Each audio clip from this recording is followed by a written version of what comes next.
I started smoking because I thought it looked cool.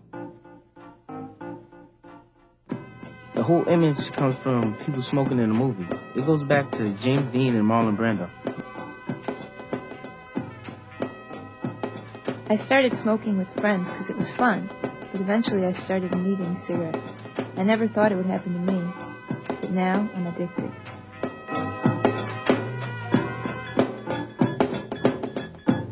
It's like a rebel thing. A lot of kids do it just to piss off their parents. That's what I did the first time. Came home smelling like smoke, just pissed off my mother. It's definitely a social thing. Yeah, definitely, because that's the only time I smoke. I don't think about smoking a cigarette unless I see somebody sit there and smoke a cigarette. You know, I think that's true too. I think the only times I do smoke are with my friends. Like, I don't feel like the need to go out by myself and have a cigarette. I think cigarettes are gross. No, I tried them, but it was really just out of curiosity. Like, my whole family smokes. My parents, my sisters, my grandparents. My dog. And I hate it. So my mom would go out and buy a pack of cigarettes, break them, throw them in the toilet. I did now. I finally got her to stop smoking, and I pick up the habit. Oh, God.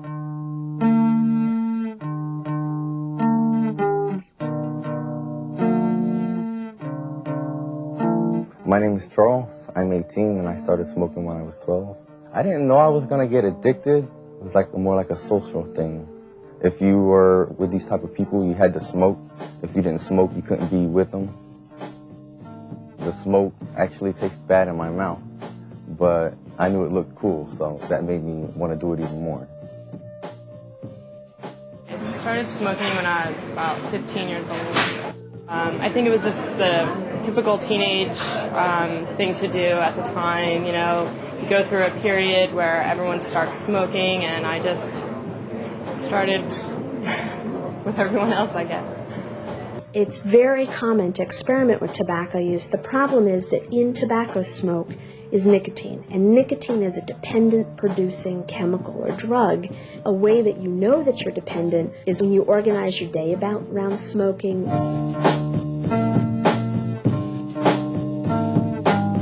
I realized I was addicted when I needed a cigarette in the morning. I would get up, a cigarette would be the first thing in my hand, not my clothes or anything. And in school, between periods, I would go to the stairways and smoke a cigarette, which I knew I could get suspended for. And basically, I was dying to get out of school so I could smoke a cigarette.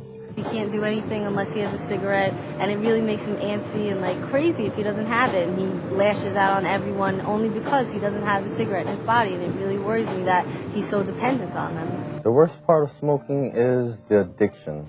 So you can't be somewhere for long periods of time in public places. All of a sudden, the thought of a cigarette pops in my mind.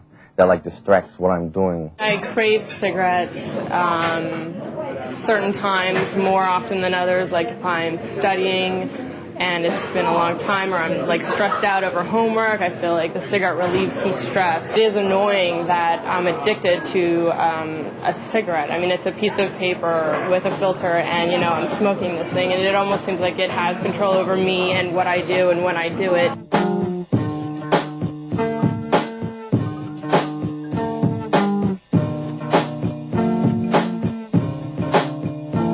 It's quite an expensive habit.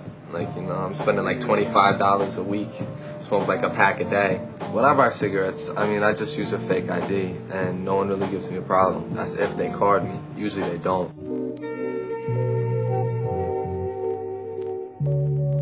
I definitely know that smoking can, have a big impact on your health, but I'm hoping that in the next 30 years there'll be some big advancements in the healthcare industry, and they'll be able to help me out.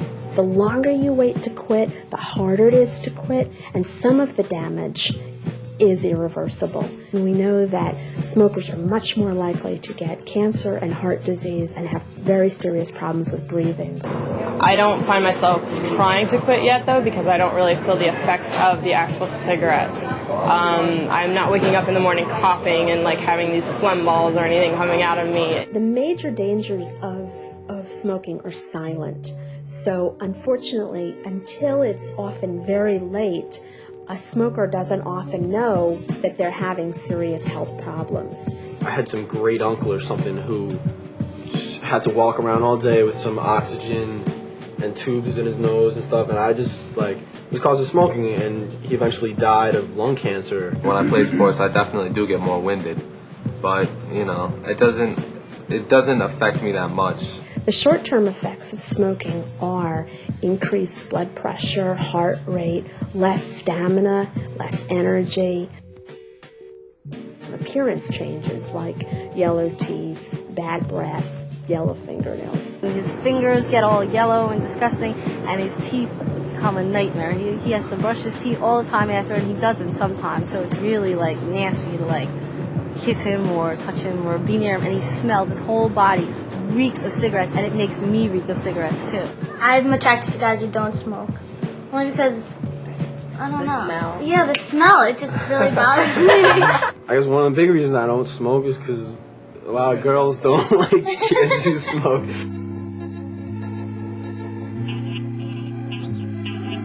Trying to quit smoking is one of the hardest things I've ever tried to do. Trying to go out throughout the day knowing that I don't want to smoke a cigarette, but feeling the craves and urges that gets to me. You can wake up in the morning and say to yourself, you're not going to smoke a cigarette as many times as you want. But sooner or later, that cigarette's going to get you. And that nicotine is going to start kicking in, and you're going to want that cigarette. When I first started going out with Charles, I tried to get him to completely quit smoking, which was a really bad idea.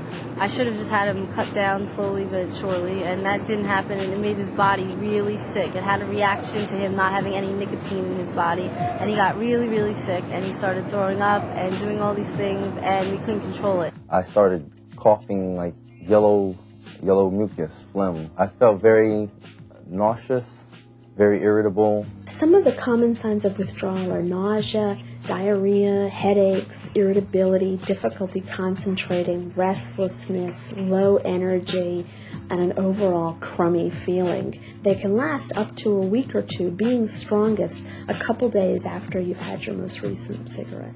I find that just sitting down, calming myself down, and just relaxing most of the time gets my mind off of a cigarette. I just go out with my girlfriend, just walk around, talk to her about a lot of things. That gets my mind off smoking most of the time. Charles is the type of person that needs inspiration when something's so important to him. And cigarettes are a really important factor to him. You can't get through the day without having them. And I think that if I just sit there all day, I've done it before, that I just sit there and we just talk about things and do things that get his mind off the cigarettes, then he stops. He doesn't need to do it.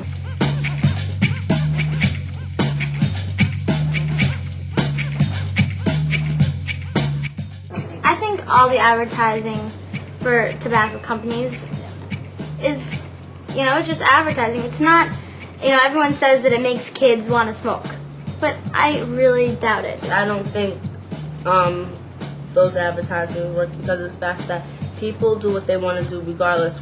I don't even pay attention to those ads. Tobacco advertising works. Cigarette advertising works because the brands that teens smoke most are the brands that are most advertised. Marlboro, Camel, and Newport. Advertising works because it associates the things that we all want with the things that people want to sell us.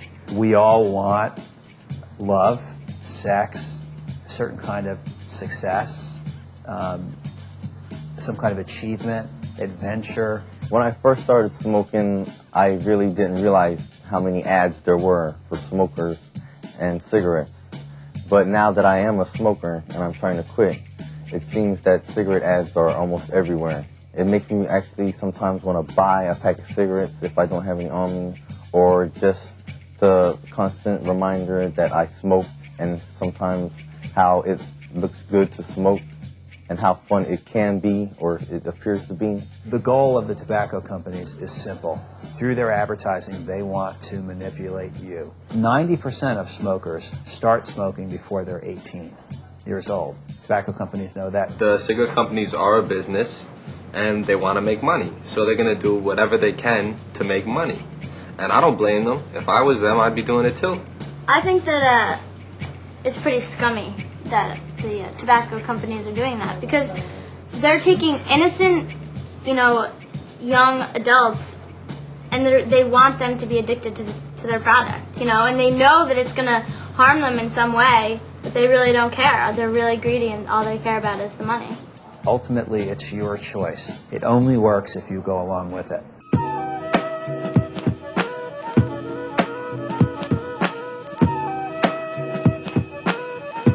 I think we're realizing now that it's not as cool to smoke anymore because of the regulations, and the prices of cigarettes are going up, and you can't smoke, you know, indoors everywhere. You have to go outside. It's really an inconvenience. It's not as glamorous as it used to be. It's looked at as a bad thing. People think that in order to be cool you have to smoke. No. You know, I think it's, you know, you're kind of gaining more power if you don't smoke. I used to smoke from like anywhere from a pack to a pack and a half a day. Now it's usually like anywhere from a half pack to like 15 cigarettes. I still know that smoking is bad. Even 10 cigarettes a day is bad. But I know in my head that that's a big improvement from a pack to a pack and a half a day. If I knew what I know now when I was 12 years old, I would have never lifted a cigarette up. You may think smoking looks cool or whatever, and you know you think that you won't get addicted. Most chances are you will. That's the same exact thing that I've thought, and look what happened to me.